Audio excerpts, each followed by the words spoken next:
Danoa Group da, Mondragoien dagoen dibizio bat, makina herramienta eitzen dugu, eta izango da 1300 pertsona inguru.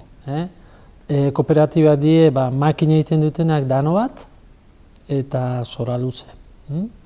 Eta gero dauzkagu, hementxe gaude, gaur, hemen ideko zentro teknologikoa, goimeke baita daukagu Itziarren eta azkenik daukagu Latz Andoainen lehenengo kooperatiba, dano bat izan zen 1954an sortu zena. Hasieran kooperatiba batzu ginen, beste batzuk etzen kooperatiba, guk esaten dugu txalupa pila bat ginela. Denboran poderioz konturatu ziren, juntatu behar ginela, merkatura juteko, eta holatxe jungea egiten, eta azkenen dibizioa sortu zen, 90 urtean, eta onaino aliau geha, hoxe, oin 5 kooperatiba. Nik uste leku guztita.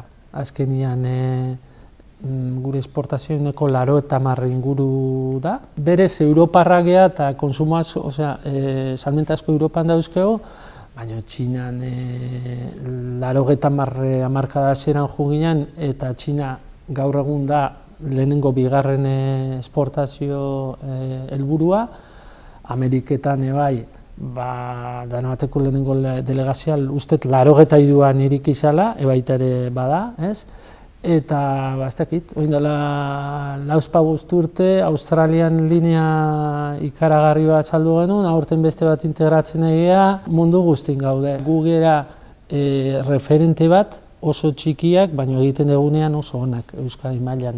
Euskadiko makina herramienta Espainiaren uneko 80 ingurua da, eta Europan gu bai gera volumenean txikiak, baina egiten ditugun aplikazioetan referente bat gera, guk japonesa diela edo koreano diela edo horiekin oso txikiak gera, baina jakin izan dugu gure esaten dugun nitxoa bilatzen. Bai Danoa Grupen eta baita inguruan dauden beste makina herramienta fabrikante batzuk. Makinak inteligentiak izango dira, gu inteligentiak gehan egin, hori gauzak pertsonak iteitzugu, ez? Baina bai azkeneko urteetan, makinetan digitalizazioa, sensorizazioa, progresio bat eukido eta ja aplikazioak integratzen ari dira. Adibidezela, zora luzek sistema da dauke, hemen idekokin landuta, DAS sistema da, eta ez dut izango makinak automatikoki mekanizatzen donik, baina aurrera pauso ikaragarriak eman dira, automatizazio inteligentzi maila hortan. Izena ikuste bestik ez dago, ez? Danok bat, kooperatiba bat, hortikan euskara nahiko sustraituta eduki izan dugu beti, ez? Bai, euskara planarekin ja helburu konkretuak jartzen lagundu zigun, baina baita aurretikan ere, plan konkreturik gabe, euskara sustatzeko nik uste gure ADN-ean sartu eta erronkatuta dagoela hori hasieratikan. Dano bat taldeko enpresetan lan mundua oso euskalduna da. 22 urte daramatzagu euskara sustatzeko teknikak garatzen, eta nahiko era naturalean egiten dugu. Euskara plan estrategiko bat dugu, kooperatiba guztientzat, eta plan estrategiko hori Danoa Grupeko batzordetik dago koordinatuta, ez? Baina gero egia esan kooperatiba bakoitza bere ritmoan eta bere realitatera ekartzen du. Gure komunikazioak zabaltzeko bi kanal ditugu. Eta kasu aukera euskaldun guztiak, beraien komunikazio guztia euskeraz jasotzen dute. Eta euskeraz ez dakiten entzako elebitako kanala dakagu, ez? Horrela ziurtatzen dugu euskeraz lan eta bizi nahi duen guztiak euskeraz jasotzen informazio hori. Egia da, gauden lekuan euskeraz bizi gara, euskeraz lan egiten dugu, baina gure bezeroan gehienak ingeles hiztunak dira, ingelesa erabiltzen dugu komunikatzeko. Eta orduan bai ikusi dugu, aurrera paso bezala gure erronketako bat dakagula da pixka bat definitu hizkuntza politika hori, ez?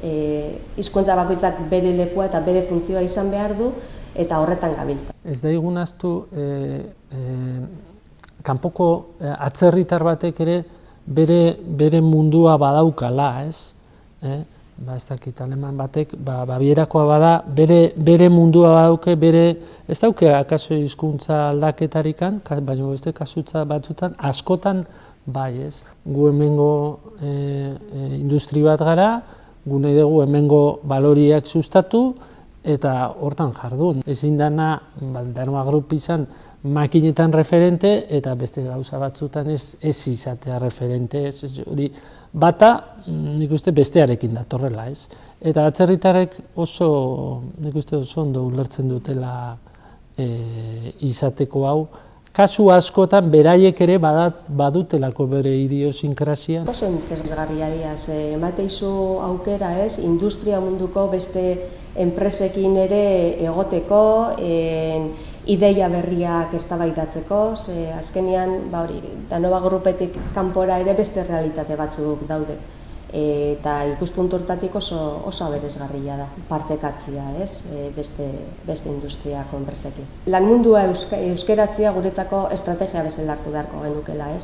Egia da, komunikazio hau bakoitzak bere ritmoan egin beharko lukela, bai bezeroekin, bai etxeko langileekin, hornitzaileekin, erritmo desberdinetan egin behar da, baina nik uste datozen belaunaldiari zor diogun gauz badala, gaur egunean ikasketak euskeraz egiten dituzte, eta egia esan lan mundura etortzen diranean ez balin bagaude prest gazte horiei euskeraz lan egiteko aukera emateko, nik uste hor erronka handi badakagula eta bide hori egin behar dugula. Nik uste gauza asko egiten ari direla. Gure kasuan adibidez, danok batera hori gure eremu inguruan saiatzen gera iniziatiba hauetan parte hartzea beste batzuk gehitzeko ere bai, azkenean enpresa hemen behintzat handia gera, eta gero baita bera junez gure hornitzaileen katean, azkenean ikusten badute Googlea gabizela, pixkat hortik ebaita tiratzen saiatzen gera. Hizkuntzari eman bertzako funtzioa eta lekua, pixka bat definitu behar dugu hori. Bestea esan organoen implikazioa. Egia esan, Danoa Groupen organoen aldetik beti eduki dugu laguntza edo babes instituzional hori betidanik, baino pentsatzen dugu dela momentu bat oain pixkat haratago, beste pausutxo bat emateko, eta beste erronka betikoa da gainera, eta da erabilera, geo eta gehiago erabili, era informal hortatik lan mundura, eta era gure egunerokotasunean euskera txertatzea.